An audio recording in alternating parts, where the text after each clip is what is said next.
Doctor, मैं pregnancy चाह रही हूँ और मैंने जब अल्ट्रासाउंड कराया तो उसमें दिख रहा है कि चॉकलेट सिस्ट है, जो कि एक साइड ओवरी में है। और उसके साथ साथ डॉक्टर ने ब्लड टेस्ट कराया था, एएमएच एएमएच भी कम है, थोड़ा कम है। तो what is chocolate cyst? Chocolate cyst एक इम्पॉर्टेंट प्रेजेंटेशन होता है एंडोमेट्रियोसिस का, जिसमें क्या होता है ना कि ओवरीज जो कि नॉर्मल इतने छोटे होते हैं, 2 into 1 into 2 centimetre, just like that, वो बड़े होने लगते हैं और उसके अंदर में एक गाढ़ा चॉकलेट मोल्टन मटेरियल का जैसा उसमें जमा होना शुरू होता है। जैसे मैंने फर्स्ट वीडियोस में बताया कि लॉट्स ऑफ केमिकल्स एंडोमेट्रियोसिस में रिलीज होते हैं, बहुत तरह के अबनॉर्मल सेल्स आने लगते हैं और वो केमिकल रिलीज करते हैं और ओवरीज को डैमेज करने लगते हैं। जो ओवरीज नॉर्मल दिखते हैं उनके भी डैमेज होना शुरू हो जाता है और इसलिए जो ओवेरियन रिजर्व, जिसको हम लोग एएमएच के थ्रू जानते हैं, वो कम होने लगता है। तो ये रही बात, थोड़ी खतरे की बात है कि एंडोमेट्रियोमा है और एएमएच कम हो रहा है, तो डॉक्टर क्या करें?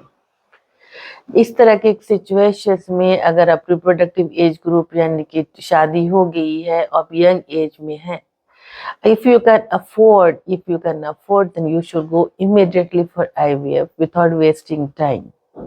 That is the best option. Because आजकल एंडोमेट्रियोमा में भी, स्मॉल एंडोमेट्रियोमास में भी सर्जरी के लिए नहीं बोलते। सर्जरी उन लोगों को बोलते हैं जो लोग शायद आईवीएफ के लिए अफोर्ड नहीं कर सकते और they want to go for natural conception, खुद से ट्राई करना चाहते हैं, या तो फिर एंडोमेट्रियोसिस है, एंडोमेट्रियोमा है, चॉकलेट सिस्ट है, जिसकी वजह से आपको इतनी बेइंतहा पेन हो रही है, दर्द हो रही है, जो बहुत बर्दाश्त के बाहर है। These are the two indication जब हम लोग बोलते हैं कि नहीं भी आप सर्जरी करा लो। तो this is the presentation of the chocolate cyst.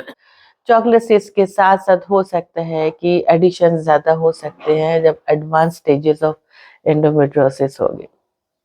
Initial stages की जो एडिशंस होते हैं वो हल्के होते हैं, वो आसानी से चीज़ों को, जैसे कि ओवरीज को, जो आसपास की चीज़ों से हम लोग हटा सकते हैं, नॉर्मल कंस्ट्रक्शंस आराम से करते हैं।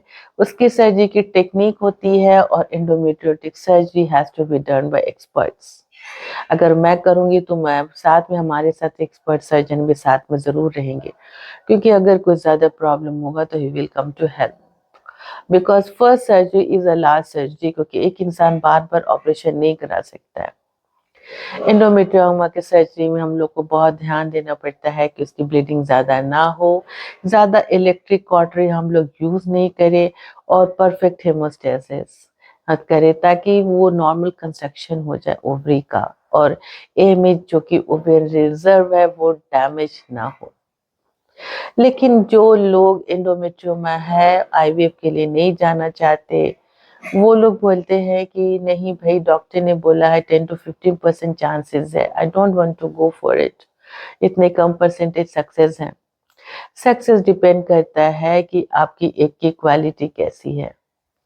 आपके जब वो आईवीएफ करते हैं तो एग की क्वालिटी भी एंडोमेट्रियोसिस में डैमेज होती है। तो बहुत सारी बातें हैं जिस पर सक्सेस डिपेंड करता है। तो क्वालिटी ऑफ द एग को लेकर के हमेशा सवाल रहते हैं, नंबर ऑफ एग्स कितने निकलेंगे उसको भी लेके क्वेश्चंस रहते हैं कि वो कम होते हैं। एक साल में शायद एक बार में शायद 3 या 4 ही अंडे बाहर निकल सके और उसमें भी शायद अच्छे एम्ब्रियोज नहीं बने।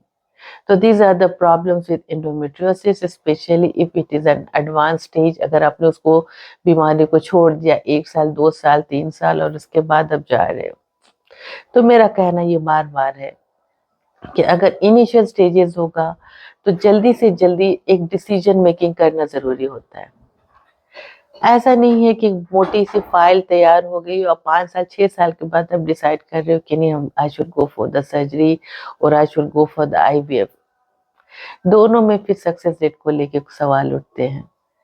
तो take your decisions as early as possible. Symptoms होते हैं, डॉक्टर के पास जाइए, इमीडिएट डायग्नोसिस करना है और उसके बाद हम लोग इमीडिएट ट्रीटमेंट करना है। रिजल्ट्स नहीं आता है तो आईवीएफ के लिए जाना है। आईवीएफ के लिए नहीं जाना तो इमीडिएटली सर्जरी, बिकॉज समटाइम्स अच्छी सर्जरी करने से भी नेचुरल कंसेप्शन होने के चांसेस रहते हैं। हम लोगों को दोनों एस्पेक्ट्स को ध्यान देना पड़ता है, what the surgeons want and what the IVF people want. But thing is that patient जो होते हैं उनकी क्राइटेरिया डिफरेंट होती है, वो समझना ज़रूरी होता है, क्योंकि बहुत लोग अफोर्ड नहीं कर सकते आईवीएफ। बहुत लोगों के पास जो साइकोलॉजिकल प्रेशर होता है आईवीएफ को लेकर के, वो नहीं डील कर सकते। एक बार फेलियर हो गया वो दोबारा आईवीएफ के लिए नहीं जा सकते। ऐसे में surgery is a better option, provided ये जल्दी जल्दी हम लोगों ने किया हो तो। Thank you so much.